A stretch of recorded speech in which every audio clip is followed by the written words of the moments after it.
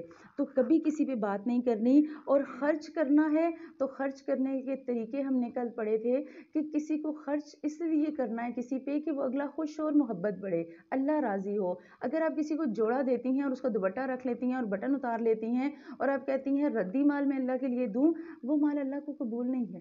آپ کی ضرورت کی چیز نہیں ہے، آپ کے پاس فالتو ہے، آپ ضرور دیں، لیکن آپ دیتے وقت یہ نہ کریں اچھا اس کے دوپٹہ کا تو قمیض بن سکتی ہے، اور اچھا اس کے بٹن اسی قمیض پہ لگ سکتے ہیں، اور اچھا ٹھیک ہے میں تو اس کے ساتھ کا جو ہے نا وہ ٹراؤزر کے ساتھ میں اگلے سال شرٹ لے سکتی ہوں۔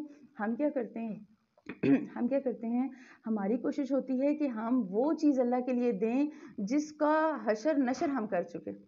آپ نے اور میں نے اپنے گھر کو، اپنے کچن کو، اپنے پیٹیوں کو کھولنا ہے۔ میں نے کل بھی یہ بات کی تھی، عورتوں کی پیٹیوں میں بہت کچھ ایسا پڑا ہوتا ہے جو کبھی استعمال نہیں کیا اور اس لیے رکھا ہوتا ہے کام آئے گا، کام آئے گا، کام آئے گا، پتہ نہیں وہ کب کام آئے گا۔ جیتے جی مر جاتے ہیں، نسلوں پہ نسلیں مر رہی ہیں، لیکن پھر بھی وہ تانبے کے برتن ویسے ہی پڑے ہوتے ہیں کہ جی دادی کے تھے تو یہ نا جی کام آئیں گے، دادی اماں کی نشانیاں ہیں۔ تو ہم انہی نشانیوں کو اگر مسجدوں یا مدرسوں میں دیں گے، یا انہی بچوں آپ نیچے بیٹھ جاؤ، بے شک بچے نیچے ہو جائیں تاکہ ان کو نا بڑوں کو اوپر بیٹھنے میں ایزی ہو، جو اور ایسے منہ کر کے بیٹھ جائیں، ٹھیک ہے، آپ ایسے منہ کر کے بیٹھے میری طرف، ٹھیک ہے۔ اگلی آیت ہے اگلی آیت ہے آیت الکرسی، جو سورۃ البقرہ اور ہمارے پورے قرآن پاک کی عظیم ترین آیت ہے۔ اللہ سبحانہ وتعالیٰ کا بہترین تعارف ہے آیت الکرسی میں، اور سید الآیات القرآن کہ اللہ سبحانہ وتعالیٰ نے اتنے بہترین طریقے سے اپنا انٹروڈکشن دیا۔ اللہ کہہ رہے ہیں اللہ لا الہ الا ہو، اللہ تو وہ معبود برحق ہے کہ اس کے علاوہ کوئی الہ ہی نہیں، الحی القیوم، وہ زندہ بھی ہے اور قائم بھی ہے، لا تأخذہ سنۃ ولا نوم، نہ اسے اونگ آتی ہے اور نہ نیند۔ ہم انسان ہیں نا، ہمیں جب تک ہم سوئے نہیں ہماری ضرورت پوری نہیں ہوتی، ہم جب تک سوئیں گے نہیں ہم فریش ہو کے بات نہیں کر سکیں گے۔ اللہ کو اس چیز کی ضرورت نہیں ہے، وہ ان ساری چیزوں سے بری الذمہ ہے، اس کی ملکیت میں زمین اور آسمان کی تمام چیزیں ہیں۔ کون ہے جو اس کی اجازت کے بغیر اس کے سامنے شفاعت کرے؟ وہ جانتا ہے جو ان کے سامنے ہے اور جو ان کے پیچھے ہے، اور وہ اس کے علم میں سے کسی چیز کا احاطہ نہیں کر سکتے مگر جتنا وہ چاہے۔ اس کی کرسی کی وسعت نے زمین اور آسمان کو گھیر رکھا ہے۔ اللہ سبحانہ وتعالیٰ ان کی حفاظت سے نہ تھکتا ہے اور نہ اکتاتا ہے، اور وہ بہت بلند اور بہت ہی بڑے مرتبے والا ہے۔ اللہ کے نبی صلی اللہ علیہ وسلم کی مسند احمد میں ایک حدیث آتی ہے کہ قیامت کے دن آیت الکرسی کو زبان اور ہونٹ دیے جائیں گے، اور آیت الکرسی اللہ سبحانہ وتعالیٰ کے عرش کے پاس ہوگی، اور وہ اس کی تقدیس بیان کرے گی، آپ کے اور میرے لیے شفاعت کرے گی۔ ہمیشہ آیت الکرسی صبح و شام کے اذکار میں شامل ہے، اور الحمدللہ ہم میں سے بہت سے لوگ پڑھتے بھی ہیں، لیکن آیت الکرسی پڑھتے ہوئے دھیان رکھیں بہت سے لوگ اس میں بہت سی غلطیاں کرتے ہیں۔ میرے جتنے بھی آن لائن گروپس چل رہے ہیں، مجھے سب سے زیادہ تکلیف ہوتی ہے جب کسی کی آیت الکرسی اور دعائے قنوت غلط ہو۔ 100 میں سے ایک بندہ شاید آیت الکرسی ٹھیک پڑھتا ہے، اور شاید 100 میں سے ایک بندہ جس کا دعائے قنوت ٹھیک ہے، ورنہ میکسیمم دعائے قنوت اور آیت الکرسی بہت سے لوگ غلط پڑھتے ہیں۔ تو کوشش کریں کہ آیت الکرسی کو تجوید کے ساتھ یاد کریں، غلطیوں کے بغیر پڑھیں، کیونکہ صبح و شام پڑھنی، رات کو آپ پڑھ کے سوئیں گے اللہ سبحانہ وتعالیٰ آپ کے ساتھ ایک فرشتہ لگا دیں گے۔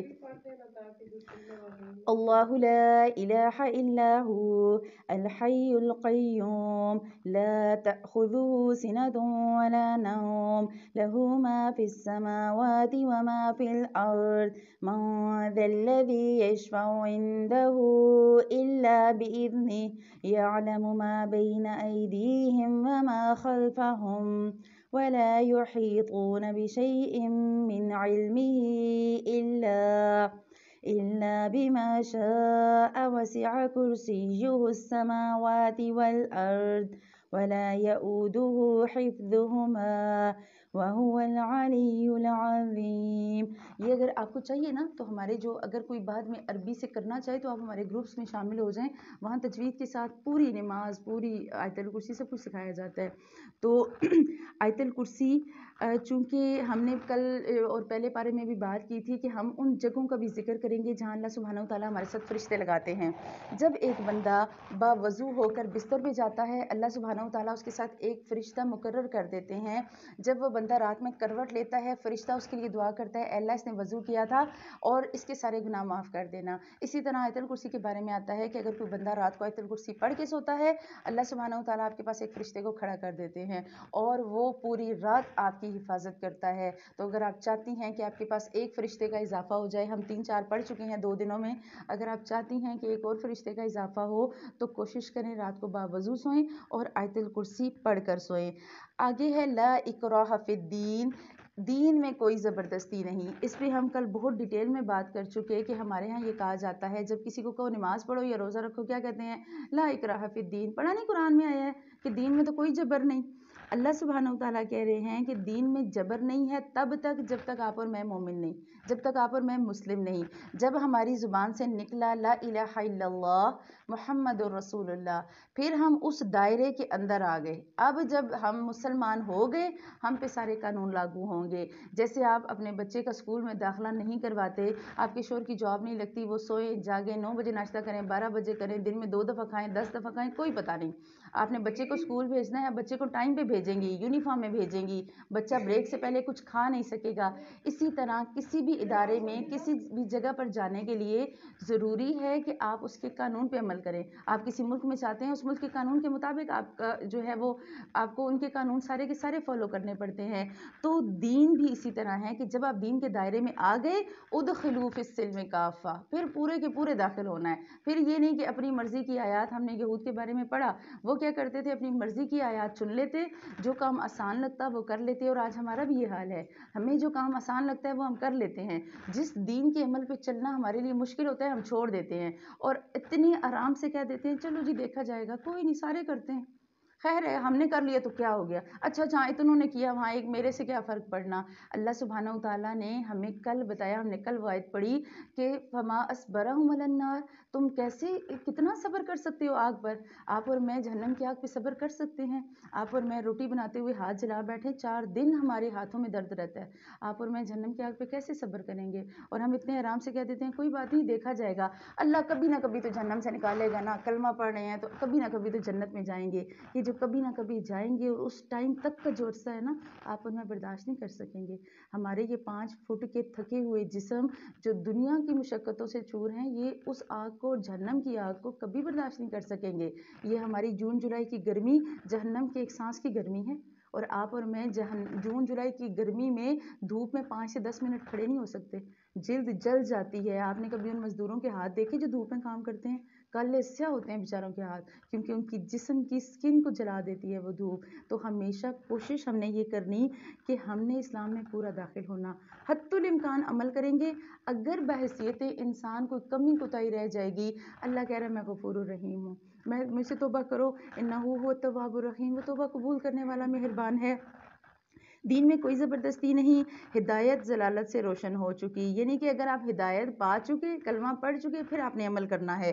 اس لیے جو شخص اللہ سبحانہ و تعالیٰ کے علاوہ دوسرے معبودوں کا انکار کر کے اللہ تعالیٰ پر ایمان لائے، اس نے ایک مضبوط کڑے کو تھام لیا جو نہ کبھی ٹوٹے گا، اور اللہ سننے والا اور جاننے والا ہے۔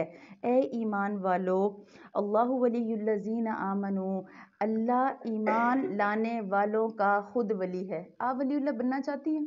آپ نے سنا ہے نا ولی اللہ کون ہوتے ہیں؟ ولی اللہ جو اللہ کے ولی کہتے ہیں دلی دوست کو، ایسا دوست جو آپ کی انتہائی قریب ہو، اسے کہتے ہیں ولی۔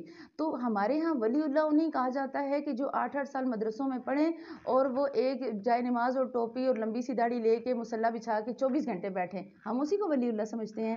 اللہ کہہ رہا ہے اللہ ایمان والوں کا ولی ہے۔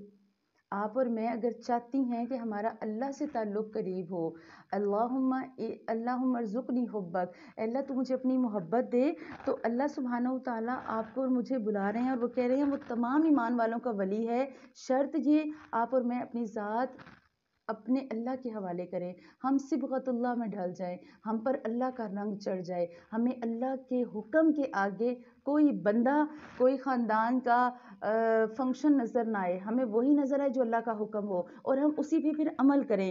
اللہ کہہ رہے ہیں اللہ تو وہ جو انہیں اندھیروں سے روشنی کی طرف نکال کر لے جاتا ہے، اور کافروں کے اولیاء شیطان ہیں، وہ انہیں روشنی سے نکال کر اندھیروں کی طرف لے جاتے ہیں۔ یہ لوگ جہنمی ہیں جو ہمیشہ اسی میں رہیں گے۔ کیا تم نے اس سلطنت کو نہیں دیکھا کیا تم نے اس شخص کو نہیں دیکھا جو سلطنت پا کر ابراہیم علیہ السلام سے اس کے رب کے بارے میں جھگڑ رہا تھا؟ جب ابراہیم علیہ السلام نے کہا میرا رب تو وہ ہے جو جلاتا ہے اور مارتا ہے، وہ کہنے لگا میں بھی جلاتا ہوں اور مارتا ہوں۔ ابراہیم نے کہا اللہ تعالیٰ سورج کو مشرق کی طرف سے لاتا ہے، تم اسے مغرب کی طرف سے لے آؤ۔ اب وہ کافر بھونچا کر رہ گیا اور اللہ ظالموں کو ہدایت نہیں دیتا۔ حضرت ابراہیم علیہ السلام کا اور عراق کے بادشاہ نمرود کا ذکر ہے کہ نمرود نے اللہ سبحانہ و تعالیٰ کی ذات میں اس کی برابری کیا سوچا، تو ابراہیم علیہ السلام جو ایک ایسے شخص کے گھر میں رہ رہے تھے جو خود بت بناتا ہے، لیکن ان کے اندر کا ایمان جاگا اور وہ کہہ رہے ہیں کہ مجھے یہ بتاؤ کہ میرا اللہ تو جلاتا اور مارتا ہے، کیا تم بھی کسی کو زندگی اور موت دے سکتے ہو؟ اس نے کیا کیا، اس نے اپنے قید خانے سے 2 قیدیوں کو بلوایا، ایک کو قتل کیا، ایک کو چھوڑ دیا۔ کہتا ہے دیکھا ہے میں نے ایک کو مار دیا، ایک کو زندہ کر دیا، یہ میرے اختیار میں ہے، میں جس کو چاہوں موت دوں اور جسے چاہوں زندگی دوں۔ تو ابراہیم علیہ السلام نے کہا اچھا اگر ایسی بات ہے تو اللہ مشرق سے سورج لاتا ہے، تم مغرب سے لے آؤ، میں تمہیں اللہ مان لوں گا۔ یہ ابراہیم علیہ السلام کا جو مکالمہ ہے نا نمرود کے ساتھ، اللہ نے نمرود کو بادشاہت دی، اسے پیسہ دیا، اسے عزت دی، لیکن اس نے تکبر کیا، اس نے وہ ابلیس والا کام کیا، وہ مغرور ہو گیا۔ اگر وہ غرور نہ کرتا، وہ الحمدللہ کہتا تو اس کی بادشاہت حضرت سلیمان علیہ السلام کی بادشاہت کی طرح ہوتی۔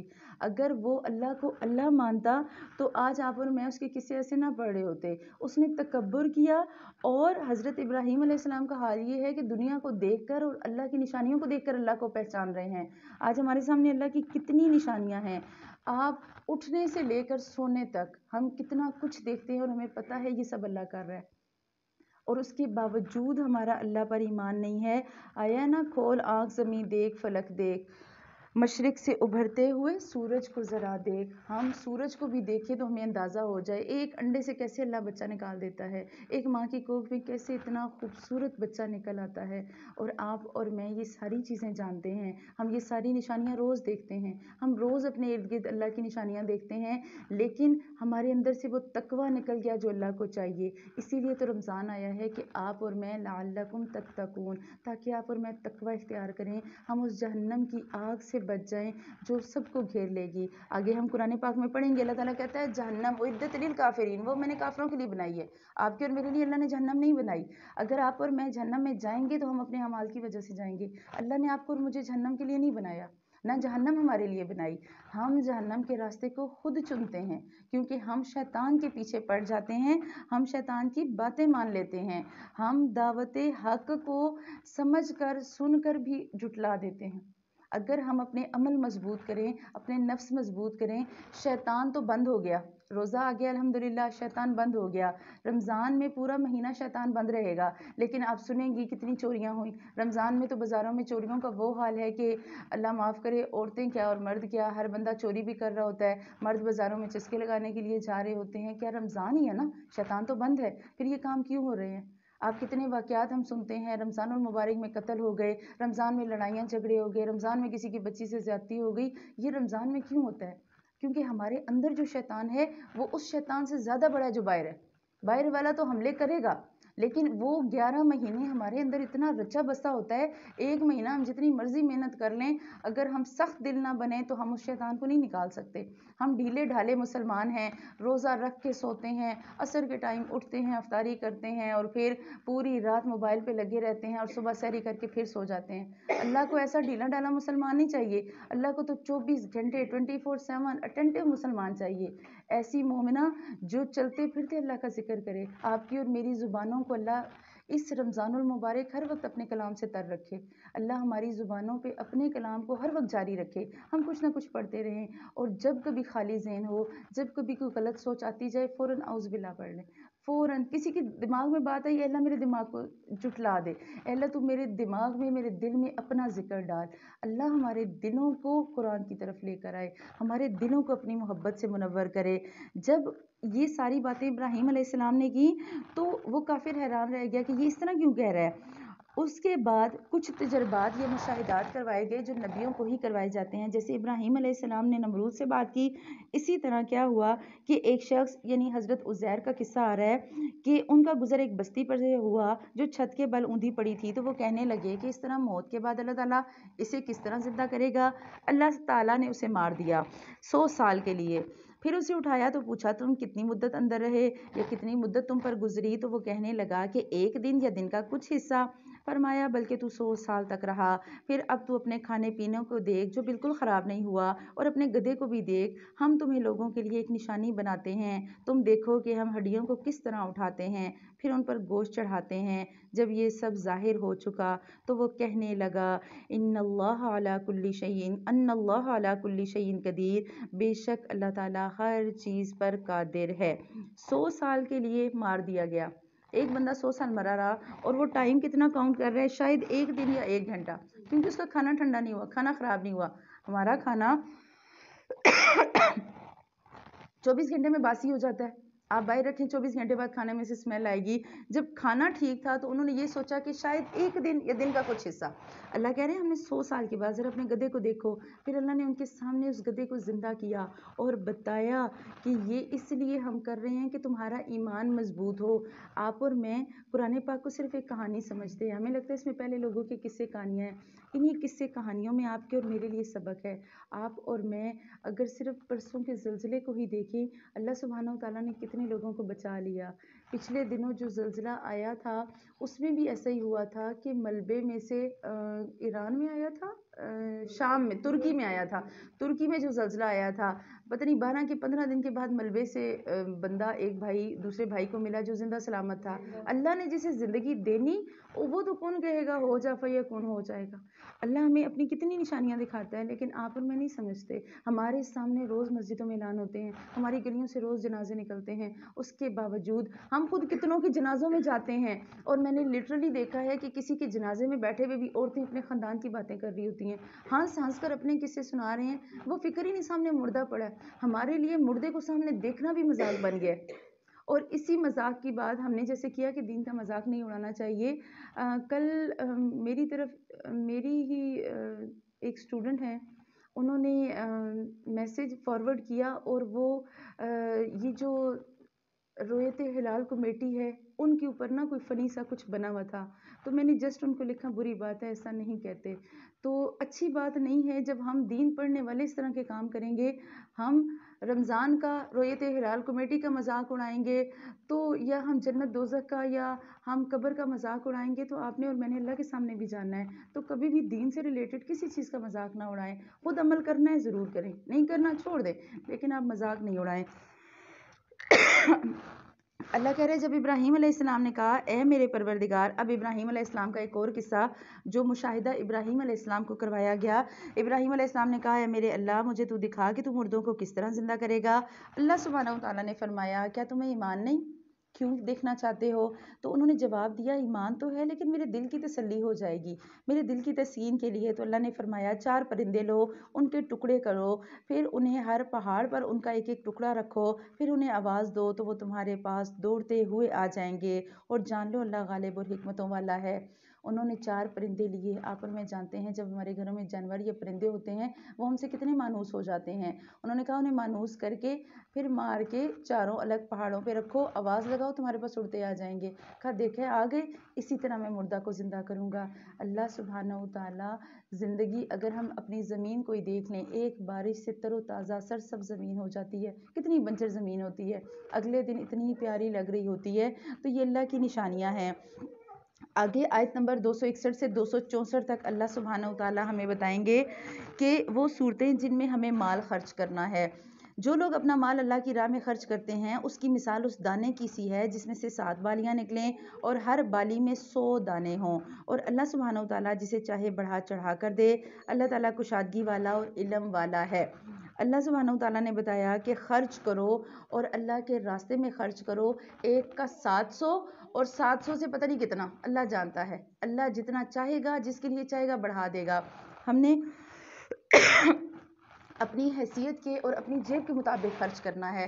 ہو سکتا ہے ایک امیر بندے کی حیثیت اگر 2 ٹرک آٹا دینے کی یا 200 بندوں کو راشن دینے کی ہو، ہماری حیثیت ایک بندے کو راشن دینے کی ہو۔ اگر ہم ایک بندے کو کھلے دل سے راشن دیں گے، ہو سکتا ہے وہ زیادہ قابل قبول ہو، کیونکہ ہم نے اپنی تنگی میں سے نکالا، ہم نے اپنے حساب سے نکالا۔ اس وقت جب جنگیں ہوا کرتی تھیں، آپ صلی اللہ علیہ وسلم کے زمانے میں حضرت ابوبکر صدیق اپنے گھر کا پورا سامان لے آئے۔ ہو سکتا ہے اس وقت کا ان کا پورا سامان ہمارے آج کی کبڑ کے 3 جوڑے ہوں، آج تو جوڑا بھی 15-20 ہزار سے کم نہیں آتا۔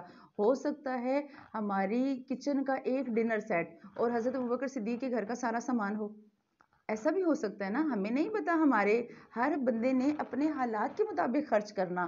آپ نے اور میں نے ہر وہ چیز دیکھنی کہ میں اللہ کو کیا دے سکتی ہوں۔ اگر آپ پیسہ دے سکتی ہیں آپ پیسہ دیں، آپ کے پاس پیسہ نہیں ہے آپ اپنی جان دے دیں، آپ اپنا وقت دے دیں، آپ اپنی صلاحیتیں دے دیں۔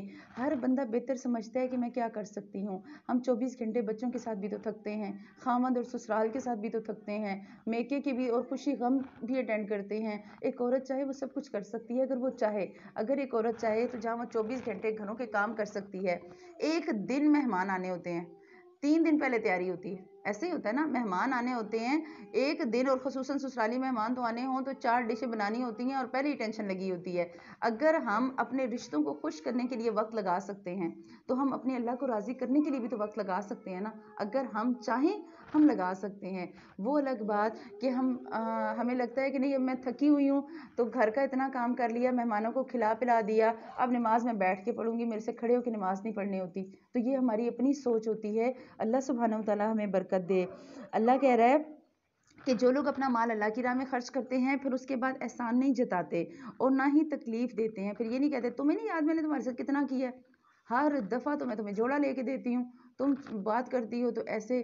ہم جب کسی کے ساتھ نیکی کرتے ہیں نا، ہم کہتے ہیں کہ وہ پھر ہمارا ماتحت بن جائے۔ ہم جب کسی کو کچھ دیتے ہیں نا، ہم پھر پورے خاندان کو بتاتے ہیں تمہیں نہیں پتا میں تو اس کو ہر سال روزوں میں یہ دیتی ہوں، آپ کو کیا پتا میں نے اس کے ساتھ کتنا کچھ کیا، اور دیکھیں یہ کیا کر رہی ہے۔ ہر بندے کا اپنا عمل، آپ نے اور میں نے اپنے عمل کو دیکھنا۔ اللہ سبحانہ و تعالیٰ نے کہا ہے کہ دینا ہے تو احسان نہیں جتانا، نہ تکلیف دینی ہے۔ آپ نے جو دیا اس کا اجر آپ کے رب کے پاس ہے، پھر ان پر نہ تو کوئی خوف ہوگا اور نہ وہ غمگین ہوں گے۔ قول معروف و مغفرہ، نرم بات کہنا اور معاف کر دینا اس صدقے سے بہتر ہے جس میں تکلیف دی گئی ہو۔ اگر آپ نے کسی کو یہ کہہ کے مال اس لیے دیا، جذبات میں تو دے دیا، بعد میں آپ نے اسے تانے دینے ہیں، تو اللہ کہہ رہا ہے اسے اچھا ہے اسے اچھے طریقے سے منع کر دو، اسے بہترین طریقے سے اچھی بات کہہ دو، مسکرا کے کسی کو دیکھ لو۔ آپ کے پاس پیسے نہیں ہیں، آپ ہنس کے معذرت کر لیں، آپ مسکرا کے اچھے طریقے سے ایکسکیوز کر لیں۔ اور ہمارے یہاں کیا کہتے ہیں، ان کو جب دیکھو مانگتی رہتی ہیں، اور کوئی کام نہیں تھوڑا۔ ہم ایسی بات کرتے ہیں نا مانگنے والوں کے ساتھ، ہم کیا کہتے ہیں، ہم کہتے ہیں اچھا جب یہ تو ہیں ہی پروفیشنل، ان کو تو سارا خاندان مانگتا ہے، اس کو تو میں نے فلاں اشارے پہ بھی دیکھا تھا۔ نہ کریں ایسی باتیں۔ اللہ سبحانہ و تعالیٰ کہہ رہے ہیں نرم بات کہو اور معاف کر دو۔ تم کہو بھائی ہمارے پاس ابھی گنجائش نہیں، میں آپ کو بھی نہیں دے سکتی، یا میں آپ کو دینے کی استطاعت نہیں رکھتی، ایسے بات کر لیں، لیکن تکلیف والی بات نہ کریں۔ اور اگر دے دیا پھر احسان نہیں جتانا۔ اللہ تعالیٰ بے نیاز ہے اور بردبار ہے۔ اللہ سبحانہ و تعالیٰ ہمیں کتنا کچھ دیتے ہیں، اتنا کچھ دینے کے بعد اللہ نے کبھی احسان جتایا؟ آپ اور میں اللہ کی ایک نافرمانی کریں، کبھی نوکریاں گئی ہیں، کبھی لوگ کتنے غلط کام کر کے آتے ہیں، کبھی ایسا نہیں ہوا کہ ہمارے گھروں میں رزق ختم ہو جائے، ہمارے گھروں میں چیزیں ختم ہو جائیں۔ اے ایمان والو، اپنی خیرات کو احسان جتا کر اور تکلیف پہنچا کر برباد نہ کرو۔ جس طرح وہ شخص جو اپنا مال لوگوں کے دکھاوے کے لیے خرچ کرے اور نہ اللہ تعالیٰ پر ایمان رکھے اور نہ قیامت پر، اس کی مثال اس صاف پتھر کی ہے جس پر تھوڑی سی مٹی ہو، پھر اس پر اتنی زور کا مینہ برسے کہ وہ اسے بالکل صاف اور سخت چھوڑ دے۔ ان ریاکاروں کو اپنی کمائی میں سے کوئی چیز ہاتھ نہیں لگتی اور اللہ کافروں کی قوم کو سیدھی راہ نہیں دکھاتا۔ ریاکاری اللہ کو نہیں پسند۔ آپ نے دکھانے کے لیے اگر کسی کو مال دینا ہے، اللہ کہہ رہا ہے وہ قابل قبول نہیں. اور اس کی مثال ایسی ہے کہ چٹان ہے، جیسے اب یہ ہے نا، یہ اتنی سخت ہے، اس کے اوپر ہلکی سی مٹی ہو یا زیادہ مٹی ہو، جب مسلسل پانی پڑے گا تو اس کے اوپر سے مٹی اتر جائے گی، یہ نظر آ جائے گا. ایسا ہی ہے نا، اسی طرح کی سخت چٹان یا سخت پتھر جس پہ آپ ریاکاری کی جتنی مرضی مٹی ڈال رہے ہیں، آپ جتنے مرضی اعلان کروا لیں، فلاں حاجی صاحب نے اتنے پیسے دیے تو فلاں جو ہے وہ بندے نے اتنے پیسے دیے. تو یہ جو ہمارے ہاں کل بھی ہم نے بات کی، یہ جو کنسیپٹ ہے مسجدوں میں اعلان کا، کوشش کریں اس سے بچیں، اپنے مردوں کو اس سے بچائیں. آپ کے اللہ لکھ لے گا، آپ دے دیں، آپ بولیں نہیں. ہاں اگر آپ نے اس لیے دینا ہے کہ اگلے بندے کو بھی رغبت آئے اور بھی دیں، پھر آپ اعلان کروا لیں، لیکن حد الامکان ریاکاری سے بچیں. کیونکہ حدیث کا مفہوم آتا ہے کہ اللہ سبحانہ و تعالیٰ کے سامنے ایک شخص آئے گا جو نیکیوں کے انبار کے ساتھ آئے گا. فرشتوں کی طرف سے وہ کلیئر ہے کہ یہ بندہ اتنی نیکیوں کے ساتھ آیا. اللہ سبحانہ و تعالیٰ روک لیں گے، رک جاؤ، تم نے اپنا مال دنیا میں خرچ کیا اور تمہاری نیت میں کھوڑ تھا. تم نے اس لیے خرچ کیا کہ لوگ کہیں کہ فلاں بندے نے دیا اتنا، فلاں تو بڑا ہی نیک ہے، اور فلاں تو بڑی نیک ہے، اور فلاں باجی تو بڑی اچھی ہے. تم نے لوگوں کے نام کے لیے کیا، تمہیں دنیا میں میں نے لوگوں کے سامنے نام دے دیا، تمہارا انعام دنیا میں تمہیں مل چکا، اب تمہارے لیے کچھ نہیں. تو جو ہمارے نیکیوں کے کھاتے ہیں نا، وہ فرشتے جتنے مرضی کلیئر کر دیں، اللہ ہماری نیتیں بھی جج کرے گا. جب نیتیں تولی جائیں گی، آپ اور میں نیتوں کے حساب سے جنت میں جائیں گے. تو ہم نے اس رمضان اپنی نیتوں کو بھی صاف کرنا ہے. نیتوں کے جالے بھی اپنے گھروں کے بجائے اپنے دلوں سے اتاریں. ہمارے گھر جیسے جالے لگ جاتے ہیں نا، ہم فوراً اتارتے ہیں. اسی طرح ہمارے دلوں کے جو جال ہیں، جو خصوصاً نفرتوں والے ہیں، ہم کسی کو دیتے تو ہیں لیکن پورے خاندان کو مشہور کر کے، تمہیں پتہ ہے میں ہر سال اس کو راشن دیتی ہوں، تمہیں پتہ ہے اس کو میں ہر سال عید پہ جوڑا دیتی ہوں. نہیں بتائیں، بتانے کی ضرورت ہی نہیں. کسی کو بتا کے کیا ملنا ہے؟ کچھ نہیں ملنا. اجر اللہ کہہ رہا ہے میں دوں گا. جب کسی کو دکھاؤ گے تو پھر تمہارے لیے وہ چیز آخرت کے لیے نہیں کچھ بچے گا. اور ان کی مثال جو اپنا مال اللہ کی رضا کے لیے دیتے ہیں. اب دوسرے کی مثال آ گئی، ان کی مثال کہ جو اللہ کی رضامندی کی طلب میں دل کی خوشی اور یقین کے ساتھ خرچ کرتے ہیں، اس باغ کی طرح ہے جو اونچی زمین پر ہو اور زوردار بارش اس پر برسے اور وہ اپنا پھل دگنا دے دے. اور اگر اس پر بارش نہ بھی برسے تو اس کے لیے ہلکی سی پھوار کافی ہے. ہلکی سی آپ کے لیے پھوار کافی ہے. اللہ تمہارے کام دیکھ رہا ہے. اللہ سبحانہ و تعالیٰ کہہ رہے ہیں کہ جو بندہ اللہ کی رضا کے لیے خرچ کرتا ہے، اللہ کی خوشی کے لیے خرچ کرتا ہے، اس کی مثال اس شخص کی سی ہے، اس باغ کی جو کسی پہاڑی پر ہے. پہاڑ کے علاقوں میں، آپ لوگوں میں سے جو پہاڑ کے علاقوں میں گئے ہیں ان کو پتہ ہے، وہاں بارش نہ بھی ہو تو ہلکی سی شبنم بھی کافی ہوتی ہے جو ہے وہ پھل دینے کے لیے. اللہ کہہ رہے ہیں مومن کی نیت پہ اسے اجر ملے گا، اور نیتیں ہی قبول کی جائیں گی. اور یہاں پر اعلیٰ ظرف لوگوں کو اعلیٰ جگہوں سے ملایا گیا کہ جن کا ظرف اعلیٰ ہے وہ اعلیٰ مرتبے بھی پائیں گے، کیونکہ انہوں نے اللہ کو راضی کرنے کے لیے جو کیا وہ کیا. کیا تم میں سے کوئی یہ چاہتا ہے کہ اس کا کھجوروں کا اور انگوروں کا باغ ہو؟ ہم چاہتے ہیں نا سارے، ہمارے بھی کھجوروں، ہم تو کہتے ہیں الحرم سٹی میں بھی 2-4 پلاٹ اور ہو جائیں. اللہ کہہ رہا ہے کیا تم میں سے کوئی چاہتا ہے اس کا کھجوروں اور انگوروں کا باغ ہو جس میں نہریں بہ رہی ہوں اور اس میں ہر طرح کے پھل ہوں؟ پھر اس شخص کا بڑھاپا آ گیا، اس کے بچے بھی چھوٹے، اور اچانک باغ کو بگولا لگ جائے جس میں آگ بھی ہو، بس وہ باغ جل بھن جائے. اس طرح اللہ تمہارے لیے آیات بیان کرتا ہے تاکہ تم غور اور فکر کرو. ایک شخص ہے جو ساری عمر نیکیاں کرتا رہا، ساری عمر اس نے باغ بنایا، اس پہ محنت کی، اس پہ پھل لگے، اور پھل اتارنے کا سیزن آ گیا. اللہ کہہ رہا ہے اچانک طوفان آ گیا، سارا پھل ضائع.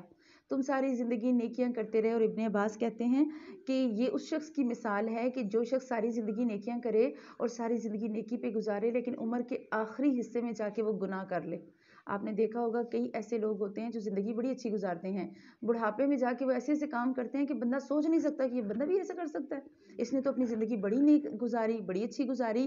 تو ہمیں اس عمر میں بھی ایمان پہ، اسی لیے تو دعا کی جاتی ہے اللہم ثبتنا عند الموت بلا الہ الا اللہ.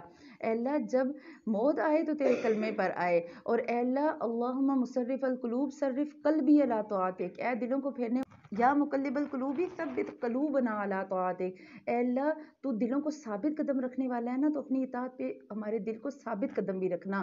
ہم شروع میں جوانی میں تو جوش میں نیکیاں کرتے جائیں، یہ نہ ہو ہمارے بڑھاپے خراب ہو جائیں. اللہ آپ کو اور مجھے ہماری زندگیوں میں جب تک سانس چلے ایمان پہ ثابت قدمی دے. ہمیشہ مانگیں اللہ کسی کبیرہ گناہ میں نہ ڈالنا. چھوٹے چھوٹے گناہ ہیں، گناہ کریں گے، وضو کریں گے، دھل جائیں گے، معافیاں مانگیں گے، دھل جائیں گے، روزے آئیں گے، دھلوا لیں گے. اللہ ہم گناہوں کو تیرے سے کبیرہ گناہوں میں کوئی بھی نہ پڑے، اور خصوصاً تو بڑھاپے میں تو اللہ تعالیٰ سب کو ہی اس سے محفوظ رکھے. اے ایمان والو اپنی کمائی میں سے اور زمین سے تمہارے لیے ہماری نکالی ہوئی چیزوں میں سے خرچ کرو، ان میں سے بری چیزوں کے خرچ کرنے کا ارادہ نہ کرنا، بری چیز اللہ کے لیے نہ دینا جسے تم خود لینے والے نہیں. ہاں اگر آنکھیں بند کر لو تو جان لو اللہ بے پرواہ اور خوبیوں والا ہے. الشیطان یعدکم الفقر، شیطان تمہیں فقیری کا ڈر دیتا ہے. شیطان کہے گا اچھا یہ بھی دے دو گی خود کیا پہنو گی، اچھا یہ بھی دے دو گی تو جب خود کو ضرورت پڑے گی تب کیا کرو گی، اچھا یہ جو پیسے سائڈ پہ رکھے ہیں ان میں سے کچھ نہیں لگانا، کوئی اچانک مشکل آ گئی، کوئی خوشی غمی آ گئی تو کیا کرو گی. تو اللہ سبحانہ و تعالیٰ کہہ رہے ہیں کہ شیطان تمہیں فقیری سے دھمکائے گا. شیطان کہے گا کہ یہ بھی رکھ لو، یہ بھی رکھ لو. ہم نے پیچھے آدم علیہ السلام کا قصہ پڑھا. آدم علیہ السلام کو شیطان نے لالچ دیا تھا نا کہ اللہ تمہیں پتہ ہے اللہ نے کیوں منع کیا پھل کھانے سے، تاکہ تم کہیں ساری زندگی زندہ نہ رہ جاؤ، تمہیں ابدی زندگی نہ مل جائے، اس لیے اللہ نے منع کیا ہے. حضرت آدم علیہ السلام شیطان کے بہکاوے میں آ گئے. اللہ سبحانہ و تعالیٰ نے ہمیں شروع میں ہی مثال میں بتا دیا کہ ان سے غلطی ہوئی، یہ غلطی تم نے نہیں کرنی. شیطان کے بہکاووں سے حتی الامکان بچنا ہے. شیطان تمہیں فقیری کا ڈر دے گا. ہاں اپنے پاس کھانے کو نہیں، کتنے ایسے مرد بول رہے ہوتے ہیں جب بیویاں کچھ نہ کچھ دے رہی ہوتی ہیں، اچھا اپنے پاس ہوتا نہیں، جو آتا ہے اس کو دے دیتی ہو، تو کوئی بات نہیں، دیں تھوڑا دے دیں لیکن دیں.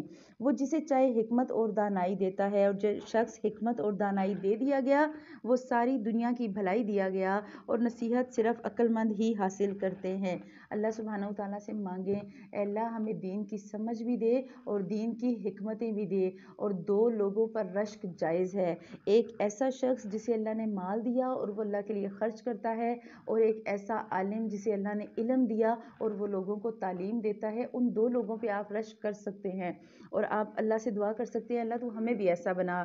اللہ سبحانہ و تعالیٰ کہہ رہے ہیں جو کچھ بھی تم خرچ کرو یا جو خیرات کرو یا جو نظر مانو اسے اللہ بخوبی جانتا ہے، اور ظالموں کا کوئی مددگار نہیں. اگر تم صدقے خیرات کو ظاہر کرو تو بھی اچھا ہے، اور اگر تم اسے پوشیدہ مساکین کو دے دو تو یہ تمہارے حق میں بہتر ہے. اللہ تعالیٰ تمہارے گناہوں کو مٹائے گا اور اللہ تعالیٰ تمہارے اعمال کی خبر رکھنے والا ہے.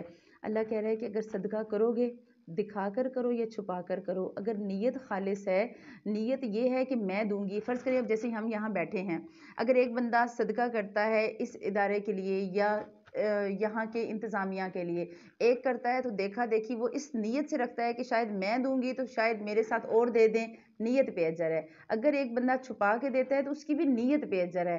اجر آپ کو نیتوں، انما الاعمال بالنیات، اعمال نیتوں کے ساتھ ہیں، اور اعمال کا اجر نیتوں کے حساب سے ملے جائے گا. فائدہ کیا ہوگا صدقے کا؟ اللہ کہہ رہا ہے وَيُكَفِّرْ عَنْكُمْ مِنْ سَيِّئَاتِكُمْ، وہ تمہاری برائیاں، تمہارے گناہوں کو تم سے دور کر دے گا. اگر آپ اور میں اپنے آپ کو گناہ گار سمجھتے ہیں، ہمیں لگتا ہے ہمارے گناہ ایسے ہیں جنہیں دھونے کی ضرورت ہے، تھوڑا سا صدقہ کریں. اور صدقہ گناہوں کو دھوتا ہے. رمضان ہے، کوشش کریں رمضان المبارک میں روز صدقہ کریں، 5 10 جتنی آپ کی استطاعت، آپ کی گنجائش ہے اپنے ہاتھوں سے دیں. اور جتنا آپ دیں گے اللہ آپ کے گناہوں کو بھی دھوئے گا. اور اللہ کہہ رہے ہیں مجھے پتہ ہے تم نے کس نیت سے عمل کیا، اللہ تمہارے اعمال جانتا ہے. انہیں ہدایت پر لا کھڑا کرنا تیرے ذمہ نہیں، بلکہ ہدایت اللہ تعالیٰ دیتا ہے جسے چاہتا ہے. اور تم جو بھلی چیز اللہ کی راہ میں دو گے اس کا فائدہ خود پاؤ گے، آپ کو اور مجھے اس کا بدل ملے گا.